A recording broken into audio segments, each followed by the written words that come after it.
हमने अपने आप को, अपने दिमाग को, अपनी आँखों में, अपने चेहरे पर, भाव में, अपनी आत्मा में बुराई में डाल दिया, घृणा में डाला, तभी हम दूसरे के बारे में कुछ गलत सोच पा रहे हैं ना। बुरा जो ढूंढन मैं चला, बुरा ना मिलया कोई, जो दिल खोजा आपना, मुझसा बुरा ना कोई। तो ये आज की एक थीम लेकर मैं चल रही हूँ। हम लोग हर रोज हम दूसरों के अंदर कोई ना कोई बुराई ढूंढते रहते हैं। हालांकि ये तभी होता है जब हम अपने मन में कुछ बुराई सोच रहे होते हैं, किसी के लिए कुछ बुरा सोच रहे होते हैं, तभी हम दूसरों के मन में बुरा ही ढूंढने में लगे रहते हैं। हम उसकी अच्छाई को देख नहीं पाते हैं और यही असर हमारे ऊपर ही हो जाता है कि हमारे चेहरे पर पॉजिटिविटी गायब हो जाती है, हमारे चेहरे पर तनाव आ जाता है, हमारे चेहरे पर क्रोध बना रहता है और हम जो है पोलाइटनेस जो होती है ना, हमारे चेहरे पर जो सॉफ्टनेस होती है वो हम खो देते हैं। तो ये एक छोटी सी बात मैं आज आपसे कहना चाह रही हूँ, या अपने आप से सोच लो, मैं कहना चाह रही हूँ कि हम किसी के बारे में जब हम बुरा सोच रहे होते हैं तो सबसे पहले हमने अपने आप को ही बुराई में डाल लिया, क्योंकि हमने अपने आप में जब घृणा पैदा की किसी के बारे में सोचने के लिए, तो हमने क्या किया, हमने अपने आप को, अपने दिमाग को, अपनी आंखों में, अपने चेहरे पर, भाव में, अपनी आत्मा में बुराई में डाल दिया, घृणा में डाला, तभी हम दूसरे के बारे में कुछ गलत सोच पा रहे हैं ना। तो इसलिए किसी के लिए बुरा नहीं सोचना है।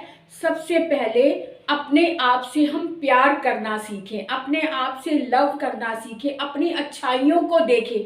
अपनी अच्छाइयों को देखेंगे ना तो हमें अपने आप ही दूसरों से भी प्यार हो जाएगा, दूसरों में प्यार दिखाई देगा, दूसरों में अच्छाई दिखाई देगी। और जब हम अपने आप से प्यार करेंगे तो हमारे चेहरे पर जो चमक आती है, उससे जो हमारे आसपास है वो भी हमसे प्यार करेंगे। ये एक छोटी सी बात बताना चाहती हूँ।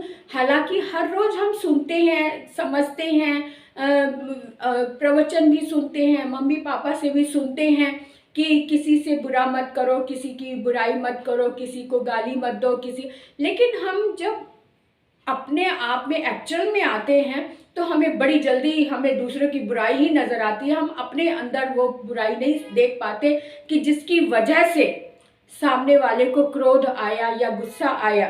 हम अपने आप को पहले देखें तो सब कुछ अपने आप ही सही हो जाए। हमारी सकारात्मक सोच ही हमें सकारात्मकता की ओर ले जाती है। यानी कि हमारी जो पॉजिटिविटी सोच है ना, हमारा पॉजिटिव सोचना हमें पॉजिटिव बनाता है, हमारे चेहरे पर हमारी आत्मा को संतुष्ट करता है। हमारी आत्मा की खुराक जो है वो सकारात्मक सोच पर ही निर्भर करती है। हमारे चेहरे पर जो चमक आती है वो सकारात्मक सोच के कारण आती है। ये छोटी सी बात अगर हम समझ लें तो हम किसी से झगड़ा ही ना करें, किसी के बारे में हम गलत ना सोचें, किसी की बुराई ना करें, किसी की निंदा ना करें, किसी को गाली ना दें। ये बहुत ही बड़ी और अच्छी और छोटी सी बात है। छोटी सी बात से हम इतना कुछ हासिल कर सकते हैं। हमारे आसपास का माहौल जो होता है वो भी सकारात्मक हो जाता है। हमारे आसपास जितने भी लोग हैं वो हमसे प्रसन्न रहते हैं। सबसे बड़ी बात, जब हमारे आसपास के लोग प्रसन्न रहेंगे तो हमारा मन अपने आप ही प्रसन्न रहेगा। ये छोटी सी बात जब हम समझ लेते हैं तब हम हर बात को बारीकी से समझने लग जाते हैं। ये मैं आज ये इसलिए कह रही हूँ कि जो भी विद्यार्थी पढ़ रहे हैं, जो अपने भविष्य को सुधारने में लगे हैं और उन्होंने कोई ना कोई थीम तो अपने मन में सोचा हुआ है कि कोई लाइन सोची हुई है कि इस लाइन में आपको प्रोग्रेस करनी है। अभी आप बेसिक नॉलेज ग्रहण कर रहे हैं। बेसिक नॉलेज ग्रहण करने के लिए सबसे ज़्यादा ज़रूरी होता है कि जो भी आप विषय चुन रहे हैं उसकी बारीकियों को समझना। उसकी बारीकियां अगर आपने समझ ली तो आपने महारत हासिल कर ली। किसी भी, कोई भाषा सीखना चाहते हैं, कोई मैथमेटिक है या आप साइंटिस्ट बनना चाहते हैं, किसी भी विषय में जमा कर पांव तभी रखा जा सकता है जब हमने उसकी जड़ों से सीखना शुरू किया, यानी कि हमने अपनी नींव पक्की कर ली। नींव पक्की कर ली तो समझो हम कितनी भी ऊंची मंजिल बना सकते हैं।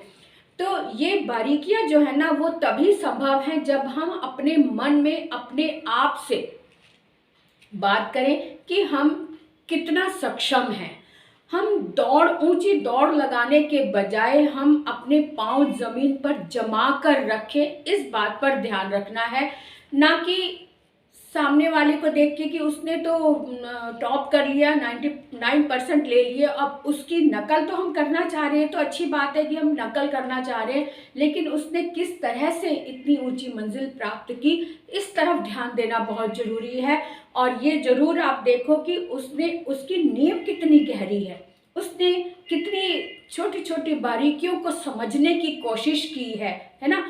मान लो जैसे आपके खेल के जो है प्यार को देखकर आपके पापा ने आपको क्रिकेट की एक किट ले दी। अब क्रिकेट की किट लेने के सिर्फ आप क्रिकेटर नहीं बन जाएंगे, क्रिकेटर बनने के लिए उसकी बारीकियां सीखना बहुत ज़रूरी है। आपके पापा आपको ट्रेनिंग के लिए उकसाएंगे कि भी ट्रेनिंग लेनी बहुत ज़रूरी है। आप सोचते हैं कि भी मैं अपने आप ही ट्रेन हो जाऊंगा, घर में बैठे बैठे ही आप सिर्फ घर में ही आप बैटिंग करते रहो, तो हो सकता है उसमें, लेकिन उसके लिए अगर आप किसी ट्रेनिंग एकेडमी में आ जाओ, किसी से ट्रेनिंग ले लो, आपको कोच के पास ले जाना चाहते हैं कि कोच की से ट्रेनिंग ले लो, तो आप बारीकियां सीख पाएंगे। और बारीकियों को सीखने में आप जितनी आपने इंटरेस्ट दिखाया, जितना इंटरेस्ट दिखाओगे आप उतने ही उजले बनकर सामने आओगे। तो किसी भी नॉलेज को प्राप्त करने के लिए हमें उसकी जड़ तक जाना बहुत ज़रूरी होता है, और जड़ तक जाने के लिए बारीकियां सीखना बहुत ज़रूरी होता है। इसलिए मैं बार बार कहती हूँ कि बारीकियों पर ध्यान दो, भागो मत कि आज ये वाला चैप्टर हो गया, 5-6 हो गए, 10-12 हो गए। आपने उसकी थीम को समझना ज़रूरी है। एक चैप्टर में अगर आपने उसकी बारीकियों को समझ लिया, उसके सारांश को समझ लिया, उसके थीम को समझ लिया, तो आप उसकी जड़ों तक ऑटोमेटिकली पहुंच जाओगे। और फिर उस चैप्टर से जो आपको ज्ञान हासिल होगा वो आपको पूरी उम्र याद रहेगा। तो जब भी आप एग्ज़ाम्स की तैयारी करें तो अपने दिमाग में जो पूरा साल आपने पढ़ा है उसको ज़रूर याद रखिए, उस पल को ज़रूर याद रखिए। जो पढ़ा हुआ चैप्टर आपके सामने जब आता है तब उस क्लास का मंजर आपके दिमाग में रखो कि उस दिन क्या क्या आपकी मैम ने समझाया था, किस शब्द पर उन्होंने फोकस करवाया था। ये छोटी छोटी बातें अगर आप साथ लेकर चलोगे, भले ही आज आप पढ़ने बैठे हो 2-3 महीने के बाद, लेकिन उस मंजर को याद रखो। उस मंजर में उस दिन क्लास में क्या क्या हुआ था, उस दिन आपकी मैम ने किस टॉपिक पर और किस शब्द पर फोकस करवाया था, कौन कौन से क्वेश्चंस करवाए थे। तो जो जो क्वेश्चंस उन्होंने करवाए समझो वही इम्पॉर्टेंट है। ये एक छोटी सी बात है, क्योंकि जो बच्चे पढ़ने लगते हैं तो उनको ये नहीं समझता इम्पॉर्टेंट है कौन से। इम्पॉर्टेंट क्वेश्चंस वही है जो आपकी मैम ने आपको टेस्ट में दिए, जो आपकी मैम ने आपकी क्लास में आपसे पूछे, आपको खड़ा करके पूछा कि इसका अर्थ बताओ। तो ये जो छोटी छोटी बातें, जो लम्हे होते हैं ना, इनको इकट्ठा करके रखो, फिर आपकी तैयारी बहुत ही अच्छी सी हो जाएगी। और साथ साथ इम्पॉर्टेंट का भी आपको पता चल जाएगा। जब भी क्लास में जितने भी टेस्ट हुए ना, वो सारे क्वेश्चंस आप इकट्ठे कर लो एक जगह, फिर देखो उनकी तैयारी, उनको रिवाइज ही तो करना है वो तो, क्योंकि क्लास में टेस्ट हुए यानी कि आप पहले से पढ़ चुके हो, उसको एक बार फिर से रिवाइज कर लो। और फिर बारीकियों पर अगर कोई थोड़ा सा रहता है तो उसको थोड़ा सा और जोर दे लो, उसको लिख कर देख लो, आपका रिवीजन वर्क एकदम स्ट्रांग हो जाएगा।